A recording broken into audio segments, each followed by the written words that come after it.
So just to start the video off, I have to let you know that I have plenty of things to say in regards to this chapter and very strong opinions about Torres showing up at the end of it. I really don't know if I ever wanted Sakamoto and Shin's training paths that they were both on right now to ever converge. I feel like it kind of belittles at least one of the characters by doing so, but we're just gonna have to put some faith in Yuto Suzuki and see where all of this goes. Especially with Shin's newfound lesson that he learned this arc, apparently being that he just needs to forego all of the development that he gained throughout these almost 200 chapters of story and just become a hollowed out killing machine like Tenkyu, as apparently that is what Shin needs to do to defeat a man that's too dangerous to be left alive. Don't get me wrong, it makes sense that Shin would feel like Tenkyu is impossible to cooperate with, because he is. I completely wholeheartedly agree that people like Tenkyu are villains that shouldn't be allowed to come back. We don't need to cooperate. We don't need to try and rehabilitate. We should just take this person out. There's no stopping them. Some people are beyond saving. You don't got to convince me that. I mean, in fact, I even said last review, this might be an important lesson for some of these characters to learn, because operating on Batman rules right now, especially getting into the climax and finale of these characters that are plotting on destroying the JAA, burning it to the ground, and changing all of society as we know it, it's clear a lot of these characters aren't going to be changing their minds with just a quick little pep talk. With how self-actualized they are, how strong their wills can be, people on the Order, people on Slur's gang, they are never diverting from the path that they have chosen. Are you really telling me that the proper response to Sakamoto's fight in the exhibition arc with Takamura would have been to just sit him down and talk it out with the senile old killing machine? Sakamoto would have honestly, if everything was in his favor, escaped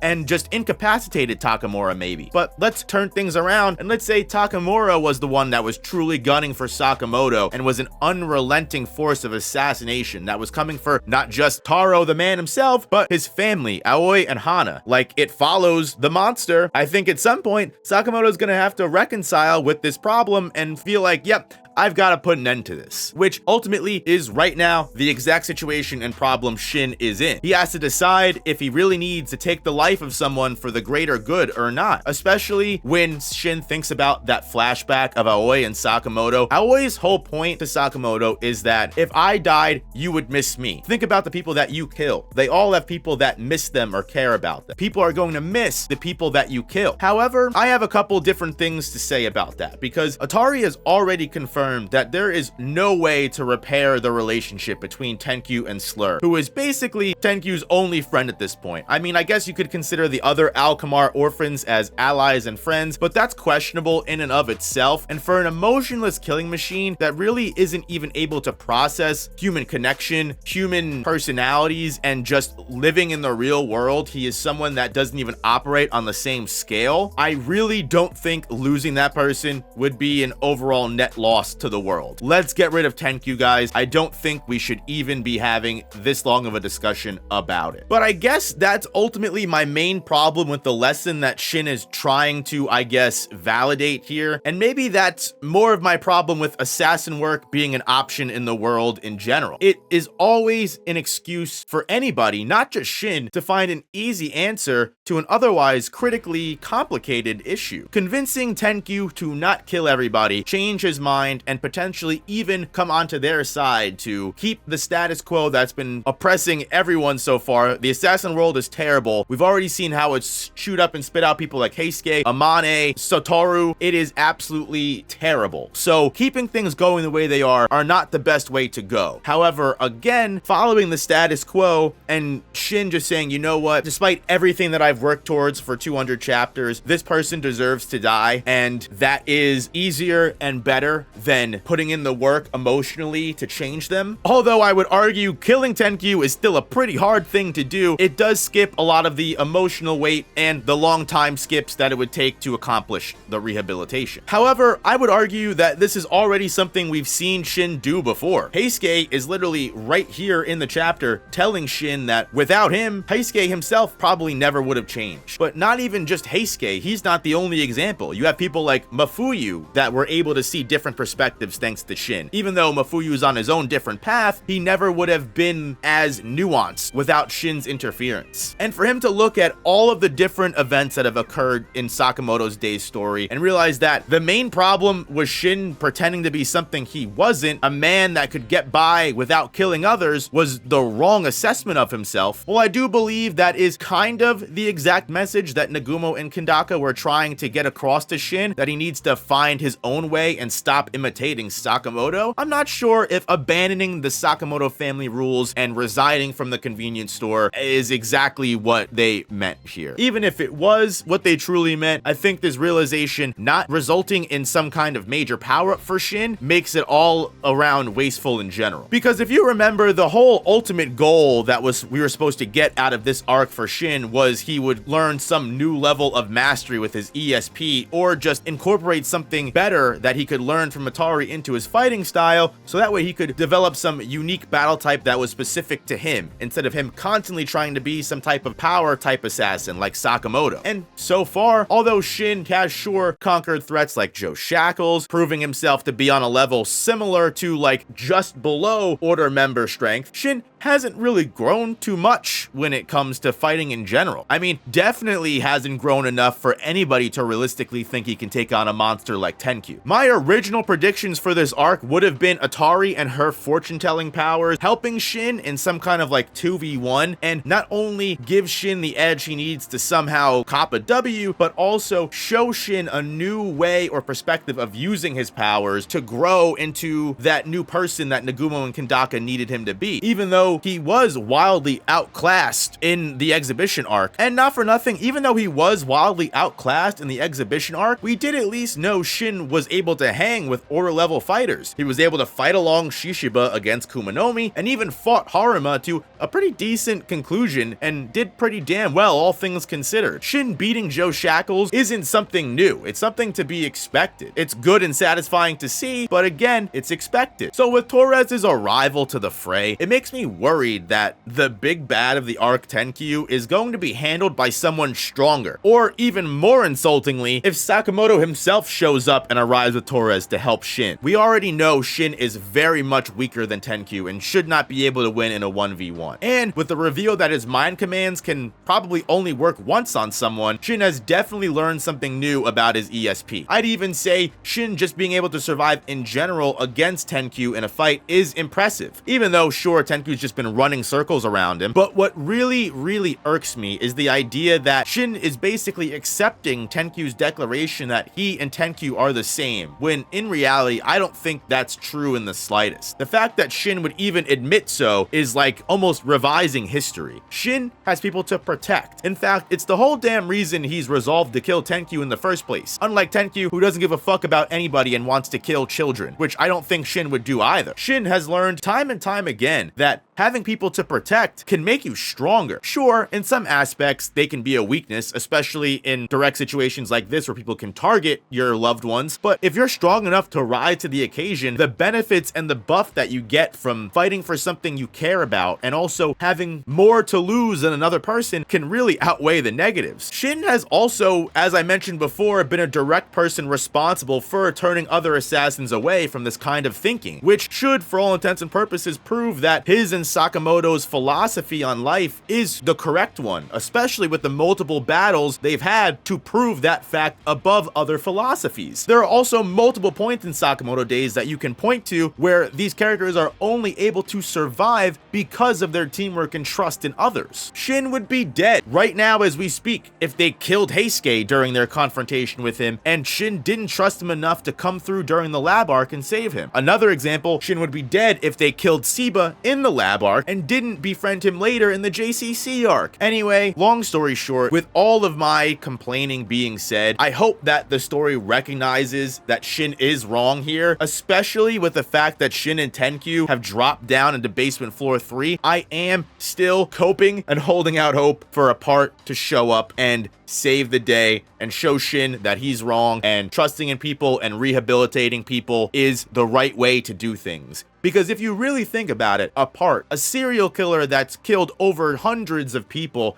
and vowed to never go back, was a character that we were able to get on our side and change just by showing them affection they've never gotten before. And if a part can show up here and remind Shin of that, it might be possible that we can look at Tenkyu a bit differently. Whether that means killing him or not, Shin needs to realize that this isn't the answer he needs. And if anybody is gonna help Shin, I'd rather it be fucking a part than Sakamoto or Torres, because Shin should surpass Tenkyu through his own natural merit, and the ally in that fight for him to do so should be more support than the other way around of Shin supporting someone like Sakamoto. Because frankly, if this arc ends with Shin not being able to handle a big threat again, and someone like Sakamoto just saving him and mopping up the mess for him, I will be so disappointed after all this solo arc buildup for Shin just to be reverted back to the character he always ends up being. And he's just going to be moving in a constant circle instead of ever actually developing. But you know what? Again, we haven't seen what Torres's arrival is going to spell out for us. I could be completely off base, but in my opinion, it doesn't look good. What do you guys all think about everything that's going on in the story? Would you hate to see Shin's development stolen from him yet again? Would you hate to see another situation where Shin isn't able to rise to the occasion? I'm gonna hold out strong. I believe in Yuto Suzuki, and I believe Shin will find what he needs to grow past this little rut that he's found himself in,